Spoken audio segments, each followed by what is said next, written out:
Radio Publique Africaine.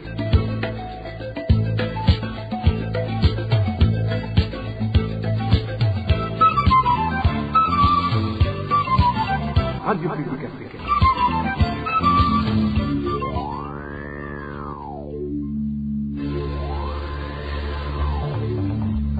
C'est le moment de suivre le journal parlé en français. À la présentation, Janvier Ninina Hazgu. Mardi 4 novembre l'an 2025, vous êtes les bienvenus, chers auditeurs, au journal de la radio publique africaine, parlé en langue française, et dont voici les grandes lignes. Un mort et une vingtaine de blessés constituent le bilan de dégâts causés par une forte pluie qui s'est abattue sur la localité de la commune Ngozi en province Butanyerera-Sorendi. Les caféiculteurs de différents coins du pays se plaignent du retard prolongé observé dans le paiement de leurs récoltes saisonnières. Enfin, ceux qui empruntent la route Bujumbura-Jenda déplorent le mauvais état de cette infrastructure qui présente de nombreux nids de poules à différents niveaux et demande sa réhabilitation. Et c'est tout pour le sommaire. Restez à l'écoute, le développement des titres dans quelques instants.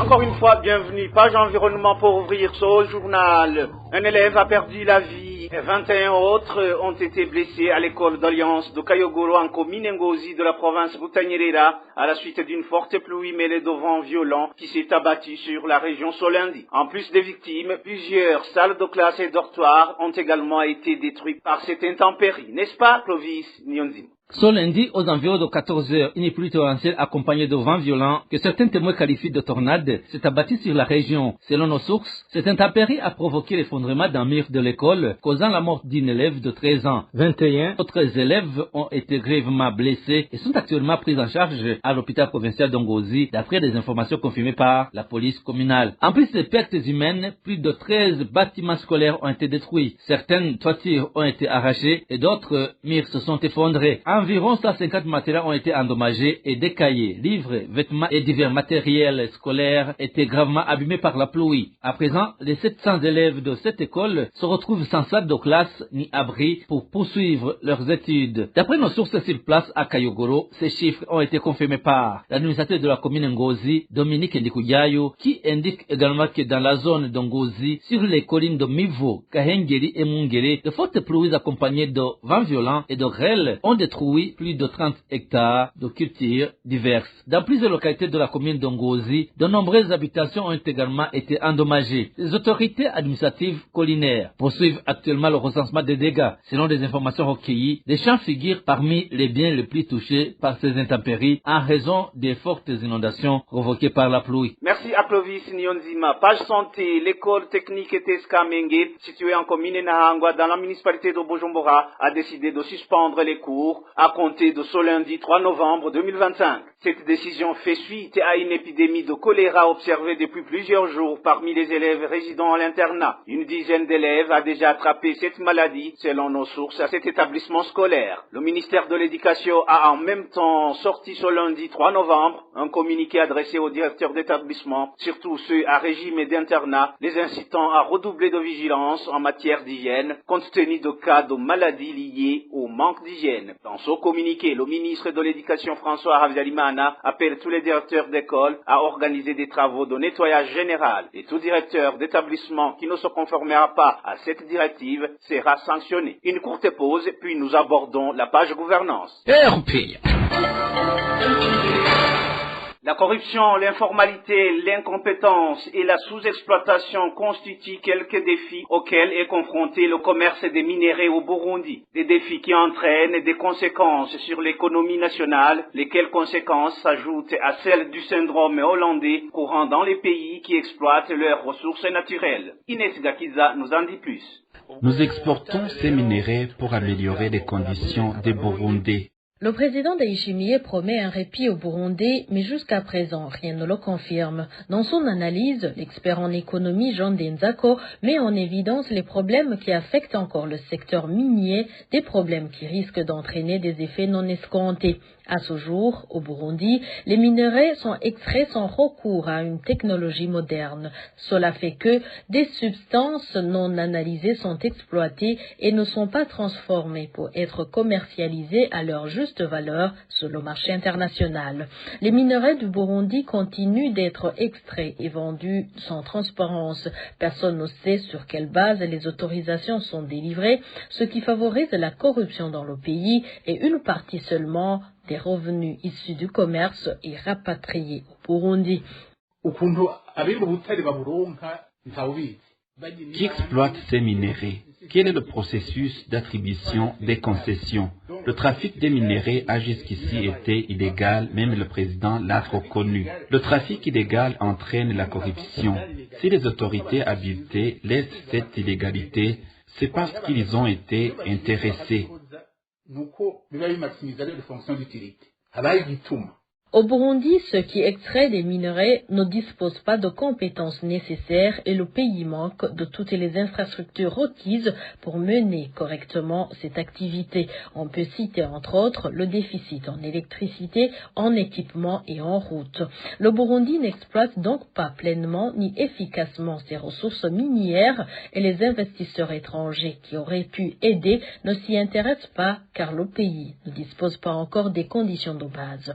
L'exploitation minière telle qu'elle se pratique actuellement au Burundi cause aussi des dégâts environnementaux. Les gens creusent de manière désordonnée sans se soucier de la préservation de l'environnement. Une autre conséquence est que cette activité, concentrée entre les mains d'un petit groupe, enrichit seulement les quelques individus, tandis que la majorité de la population reste pauvre, accentuant ainsi les inégalités sociales. L'économiste Jean Denzako rappelle également que lorsque le commerce des minerais se développe dans un pays sans planification ni préparation suffisante, il entraîne d'autres effets négatifs sur l'économie. C'est ce que l'on appelle le syndrome hollandais. Parmi les effets néfastes, on remarque que la population se tourne massivement vers l'exploitation minière perçue comme plus rentable et abandonne d'autres activités comme l'agriculture vivrière ou les cultures d'exportation. Au Burundi, selon cet expert, ce risque est d'autant plus grand que ces autres secteurs sont déjà fragiles. Pour que le commerce des minerais profite réellement au Burundi, certaines mesures préalables doivent être mises en place. Nous y reviendrons demain.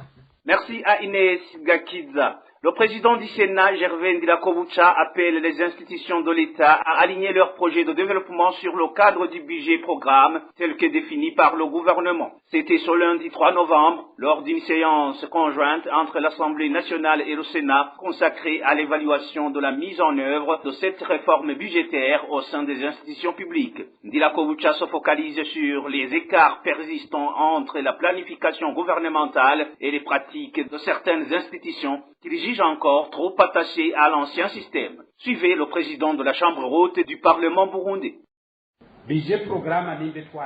Si nous avons véritablement adopté le budget programme, d'où viennent alors les dépassements observés dans le budget de l'État? Normalement, nous devrions réaliser nos activités en fonction des ressources disponibles et selon une planification bien établie. Mais si après l'adoption du budget programme, nous continuons à le mélanger avec l'ancien système du budget de moyens, où allons-nous réellement? Où cela nous mènera-t-il si nous persistons à combiner ces deux approches? Pour ma part, je recommande que si nous sommes sincèrement engagés dans la logique du budget programme, nous devrions prioriser les actions les plus essentielles tout en tenant compte des capacités réelles de notre pays.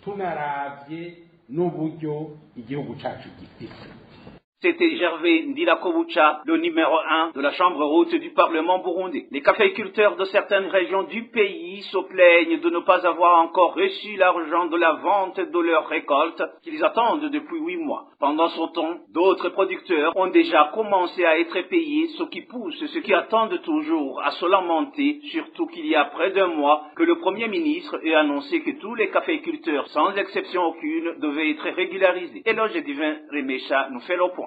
Les caféiculteurs de certaines régions du pays qui se sont confiés à la RPA révèlent qu'ils attendent depuis le mois de mars le paiement de leurs récoltes sans succès. Parmi ces caféiculteurs figurent ceux des communes situées dans les provinces d'Ogitega, Butanyerera et Burunga. C'est le cas par exemple de ce caféiculteur de Shombo en province d'Ogitega. Nous attendions depuis longtemps d'être payés, mais en vain. Si nous allons demander au niveau de la COPEC et de la Poste, on nous répond que notre argent n'est pas encore disponible. Nous ne comprenons pas ce qui se passe.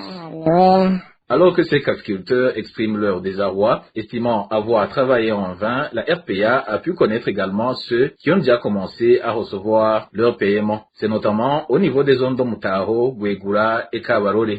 En zone Bwegura et Kabarore, les paiements ont déjà commencé depuis quelques jours. Certains des producteurs du café encore impayés affirment ne pas comprendre pourquoi il y en a qui sont rémunérés alors que d'autres ne le sont pas. À titre de rappel, en date du 7 octobre dernier, le Premier ministre avait déclaré devant les deux chambres du Parlement que les caféiculteurs allaient tous être payés dans les brefs délais. Concernant le café, c'est vrai qu'il existe des caféiculteurs qui n'ont pas encore été payés. Cela a été causé par le fait qu'il y avait discordance entre les chiffres inscrits sur les fiches et les chiffres se trouvant sur une application développée par Mediabox pour la digitalisation. Mais après concertation, on a trouvé que les citoyens ne devraient pas subir des conséquences. On a donc décidé que tous les caféiculteurs soient tous payés. La rédaction de la RPA n'a pas pu obtenir d'explications précises sur les raisons pour lesquelles 8 mois après la récolte, tous les caféiculteurs n'ont toujours pas été payés. Contacté par téléphone, il y a quelques jours, Oscar Wikunda, le directeur de l'EDECA, n'a pas souhaité réagir. Merci à Éloge Divin Remesha. Page société à présent, les utilisateurs de la route nationale numéro 7, Bujumbura et Djenda, demandent que cette route soit vite réhabilitée suite à des nids de poules qui la jonchent, devenus insupportables. Non seulement des accidents sont susceptibles de s'y produire, mais aussi ceux qui empruntent cette voie routière relatent d'énormes difficultés auxquelles ils y font face. Plus de détails avec Walter Puizel. Les nids de poules jalonnent la route nationale numéro 7. Selon des habitants interrogés par la radio publique africaine, la route se dégrade de jour en jour. La route nationale numéro 7 qui va de la zone Musaga vers Djenda est dans un état déplorable. Même ceux qui étaient entrés de la réhabilité ont été suspendus de le faire. Pour nous les utilisateurs de cette route, nous sommes chaque fois en retard au travail à cause des nids de poules se trouvant dans cette route. En plus, l'état de cette route cause souvent des accidents. C'est le cas du véhicule Fuso qui transporte du charbon. Souvent, quand les conducteurs essaient de dévier ces nids de poules, ces véhicules chutent. Principale voie pour le transport des marchandises depuis l'intérieur du pays, elle est utile pour les citoyens, surtout ceux de la province de Bujumbura. Les usagers, fonctionnaires compris, signalent des retards à cause de l'état de la route et demandent qu'elle soit réhabilitée. Nous demandons que le gouvernement réhabilite cette route car elle est très utilisée, surtout dans le commerce. Des véhicules qui transportent le charbon, le thé en provenance du Tora, ainsi que d'autres marchandises, tout passe par cette route. L'autre perte est que les enseignants d'Onyabiraba et d'Idjenda, qui faisaient 30 minutes pour arriver à leur lieu de travail, aujourd'hui ils font 1 heure ou encore 1h30 pour aller enseigner les enfants du pays. Les travaux de réhabilitation entrepris ces dernières années par l'Office burundais des routes n'ont duré que le temps d'une rosée. La population n'a reçu aucune explication sur la suspension des activités. La rédaction de la RPA n'a pas encore pu joindre les responsables de l'Office burundais des routes pour obtenir leur réaction. Merci à Walter Kwizela. Dernière page de cette édition, les conducteurs de taxi-voitures qui œuvrent dans la ville de Bujumbura apprécient la décision de la SOPEBU de leur accorder 4 stations-service supplémentaires. La semaine dernière, 7 sur les 8 stations-service qui leur sont réservées ont été approvisionnées en carburant. Ils demandent toutefois à la SOPEBU que ces stations-service soient régulièrement servies pour faciliter leur métier. C'est un reportage signé Eric Nyonzim. Depuis que les conducteurs de taxi-voitures ont exprimé leurs inquiétudes sur la distribution du carburant, la société SOPEBU, qui est chargée de la gestion du carburant, leur a attribué 4 autres stations-service. Pour le moment, les taxis peuvent s'approvisionner aux 8 stations-service. Il s'agit d'Onerique Petroleum, Kobile Kamengede, Ruvumera Petroleum, Sodika Kigobe, Musaga Oil, Maison Oil Kanyosha, ainsi que la station Musumba. Ils affirment que même les 7 stations sur les 8 qui leur sont attribuées ont réussi le carburant la semaine dernière.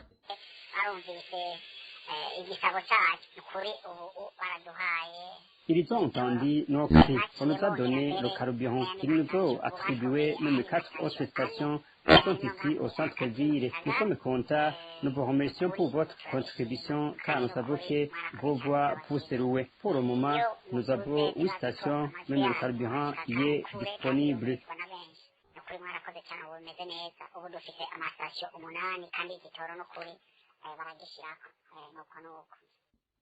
Même s'il y a un peu de changement comparativement aux derniers jours, ces conducteurs indiquent que les litres, de même que les jours de distribution du carburant, sont toujours limités. Ces mêmes taximans indiquent que ça fait 3 jours qu'ils ne sont pas servis. Une situation similaire aux autres propriétaires de véhicules. Pour le moment, ces véhicules à mazout sont servis. C'était le premier de ce mois. Ils ont approvisionné le mazout, mais aucune station de l'essence a été approvisionnée depuis la semaine dernière. Ces conducteurs demandent à la SOPEBO d'approvisionner régulièrement ces stations-service pour qu'ils puissent faire leur travail sans problème. Et voilà, amis chers auditeurs et auditrices, c'est sur ce reportage signé Eric Nyonzima que nous mettons fin à cette édition de la RPA parlée en langue française ce mardi 4 novembre l'an 2025. Merci pour votre aimable écoute. Merci à toute l'équipe de la rédaction pour la collecte et le traitement de toutes ces infos, sans oublier l'équipe technique pour sa bonne collaboration. À la présentation, vous étiez avec Janvier Ninina Hazoué. Passez d'agréables moments chez vous.